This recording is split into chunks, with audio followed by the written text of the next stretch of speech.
Hello student, good morning student. आज हम लोग क्लास 11th मैथ का जो फर्स्ट चैप्टर है सेट, उसके बारे में जानते हैं। तो पहले मैं आपको इंट्रोडक्शन देता हूँ सेट के बारे में। तो व्हाट इज़ सेट? तो आप देख रहे हैं कि मैंने सेट का डिफिनेशन लिखा हुआ है कि सिंपली उसको आप बोल सकते हैं set is the collection of same kinds of object. Means ये कि सेम टाइप्स या सेम काइंड के जो ऑब्जेक्ट उनका सेट, उनका जो कलेक्शन है वो कहलाता है आपका, क्या कहलाता है? सेट कहलाता है। जैसे एग्जांपल की बात करते हैं तो जैसे मैंने लिखा and such that the set of all natural number. तो नेचुरल नंबर के जितने सेट हैं, हम नेचुरल नंबर के हम सेट की बात करते हैं तो जैसे 1 2 3 तो ये जितने होंगे ये सब कहेंगे, ये सब आपके नेचुरल नंबर के क्या होंगे? सेट होंगे। दूसरा आप देख रहे हैं आपका लिखा है सेट ऑफ ऑल इंटीजर जितने इंटीजर होंगे उन सब का सेट भी, उन सब का कलेक्शन भी क्या होगा? सेट होगा। जितने रेशनल नंबर हैं उन सब का कलेक्शन भी आपका सेट की एग्जांपल होगा। जैसे इससे हट के मैं आपको एग्जांपल देता हूँ, जैसे रिवर, जैसे गंगा, यमुना, सरस्वती, गोदावरी, ये जितने हैं इन नदियों का कलेक्शन भी क्या होगा? एक सेट की एग्जांपल है। घर के अंदर जो आपके जो यूटेंसिल है, बर्तन है, उनका कलेक्शन भी क्या होगा? सेट होगा। जैसे जनवरी, फरवरी, मार्च, अप्रैल, ये सब क्या है? ये मंथ के नेम है। मंथ के नेम का जो कलेक्शन होगा वो भी आपका सेट होगा। ठीक, जैसे मैंने सिंबल यहाँ यूज किया हुआ है, आप देख रहे होंगे मैंने यहाँ पे लिखा हुआ है कि ये जैसे जेड प्लस क्या होता है? जेड प्लस मीन्स होता है पॉजिटिव इंटीजर। ठीक, और क्यू प्लस होता है set of positive rational number. इसी से आर, जो आर होगा क्या होगा? आर प्लस आपका पॉजिटिव रियल नंबर होगा। क्लियर?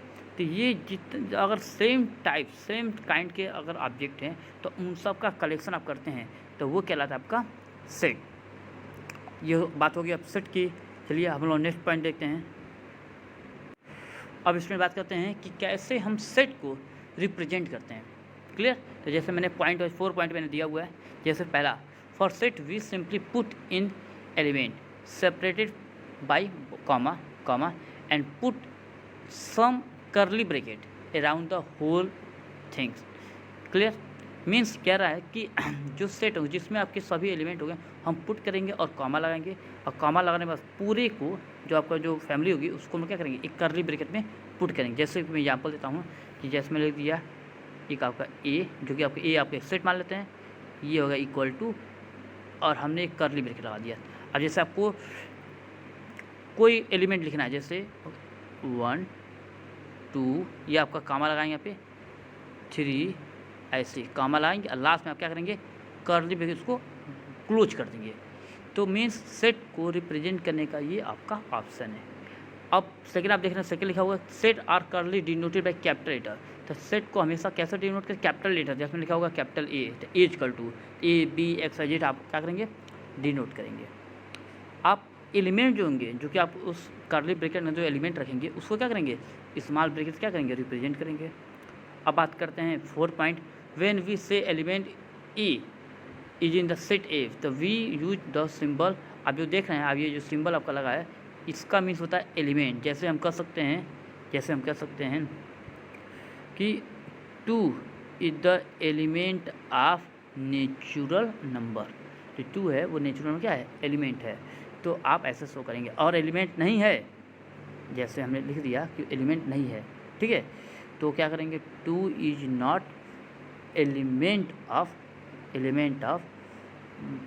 आपका माइनस, ये आपको बुला दीजिए, जो माइनस आपको निगेटिव हो गया, आपका निगेटिव नंबर का 2 आपको कुछ सेट नहीं है। क्लियर? जैसे भी आपको एग्जाम्पल दें, ये आपको समझना है। जैसे आप एग्जाम्पल देखने लिखा होगा इन ए सेट ऑफ, आप इस लाइन को नोटिस करें, in a set of even number 2 E to the element of E. ठीक, इवन नंबर हो गया। और 3 नॉट एलिमेंट ऑफ ई। जैसा आपको ये आपका एक एग्जाम्पल, ये बेस्ट एग्जाम्पल होगा, एलिमेंट है कि एलिमेंट नहीं है।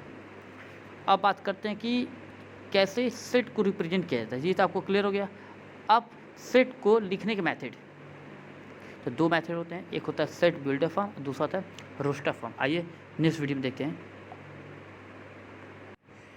अब स्टूडेंट 2 मेथड होते हैं कि सेट को लिखने के, एक होता है रोस्टर फॉर्म और दूसरा होता है सेट बिल्डर फॉर्म। तो मैंने इससे पहले भी मैंने बोल दिया कि नेक्स्ट वीडियो में देखते हैं, नहीं इसी वीडियो में हम लोग देखेंगे कैसे सेट को लिखा जाता है। ठीक है, तो पहला है रोस्टर फॉर्म। तो रोस्टर फॉर्म में क्या होता है आप देख रहे हैं, मैंने डिफिनेशन लिखा हुआ है, आप इसको नोटिस करिए। यहाँ पर डिफिनेशन आपका है कि in roster form all element in the set is listed, मतलब ये कि जो जितने एलिमेंट होंगे हम क्या करेंगे, उनको हम रिप्रेजेंट करेंगे। क्लियर, क्या करेंगे, जितने एलिमेंट होगा हम सबको कर्ली ब्रैकेट के अंदर शो करेंगे। आप ये मैथड पॉइंट बताइए, in the roster form the order in which the element are listed in immaterial. और second, while writing the set is roster form an element is not generally represent. इसको आप simply नहीं दिखाएंगे, जैसे कम example देते हैं कि आप यहाँ पर लिखा होगा सेट ऑफ वावेल AEIOU, तो हम इस प्रकार दिखाएंगे। अब जैसे मैंने ले दिया कि एक सेट ए है जिसके अंदर इवन नंबर के सेट हैं, और कहाँ लेस देन, जैसे 8, तो 2 4 6, तो इवन नंबर सेट है और लेस देन 8 से कम, तो 2 4 6 होगा। ठीक, तो ये होगा हम कर्ली ब्रैकेट में जब किसी भी एलिमेंट को रिप्रेजेंट करते हैं, ठीक है, तो सभी एलिमेंट को, तो वो कहलाता है आपका रोस्टर फॉर्म। मतलब रोस्टर फॉर्म आप क्या करेंगे, कर्ली ब्रैकेट का यूज़ करेंगे और जितने एलिमेंट होंगे उन सभी एलिमेंट को रिप्रेजेंट करेंगे। क्लियर। अब बात करते हैं set builder form. Set builder form में क्या होता है कि आपको समझना है कि आप देख रहे हैं मैंने नया लिखा हुआ है कि all the element of set possess single comma and property will which is not possess by any element out of set. मतलब ये कि इसमें क्या करेंगे, हम सभी एलिमेंट को, जो लिस्टेड एलिमेंट सबको शो नहीं करेंगे। ठीक, आपको सिर्फ इसको मैथमेटिकली एक फार्मूला के फॉर्म में शो करना है। जैसे कि आप यहाँ पे देख रहे हैं कि मैंने एक एग्जांपल दिया हुआ है, ठीक है, जैसे n equal to curly bracket में x सच डैट, उसको बोलेंगे x is the even number less than 10। मतलब ये कि जो आपका जो नंबर है, जो आपका सेट है, वो इवन नंबर सेट है, क्या इवन नंबर सेट है और 10 से कम है। ठीक, तो ये आपका ऐसे जब हम किसी भी सेट को रिप्रेजेंट करते हैं तो वो होता है सेट बिल्डर फॉर्म। और इसको कन्वर्ट करना हो तो सेट रोस्टर फॉर्म में कन्वर्ट करना हो तो कैसे लिखेंगे, तो हम इसको मान लेंगे n, चूँकि आपका सेट है, और इसको रोस्टर फॉर्म लिखना हो, ठीक है, सब जितने एलिमेंट होंगे, इवन नंबर है तो आपका क्या होगा 2 4 6 8, 10 होगा नहीं, क्योंकि 10 से लेस लेना है, तो 2 4 6 और 8, तो ये होगा आपका। तो ये अगर इस फॉर्म में हम लिखते हैं तो ये आपका हो जाएगा क्या, ये आपका हो जाएगा रोस्टर फॉर्म। और इसी चीज़ को हम फार्मूले के फॉर्म लिखते हैं, ठीक है, सभी एलिमेंट को रिप्रेजेंट नहीं करते हैं, ठीक है, और एज ए सिर्फ इसको अलजेब्रिक प्रोसेस यूज करते हैं, तो वो कहलाता है आपका क्या, सेट बिल्डर फॉर्म। तो ये आपको समझना है। तो ये आपका जो पहला एक्सरसाइज है वो आपका कंप्लीट हो गया, तो आपको समझ के सॉल्व करना है।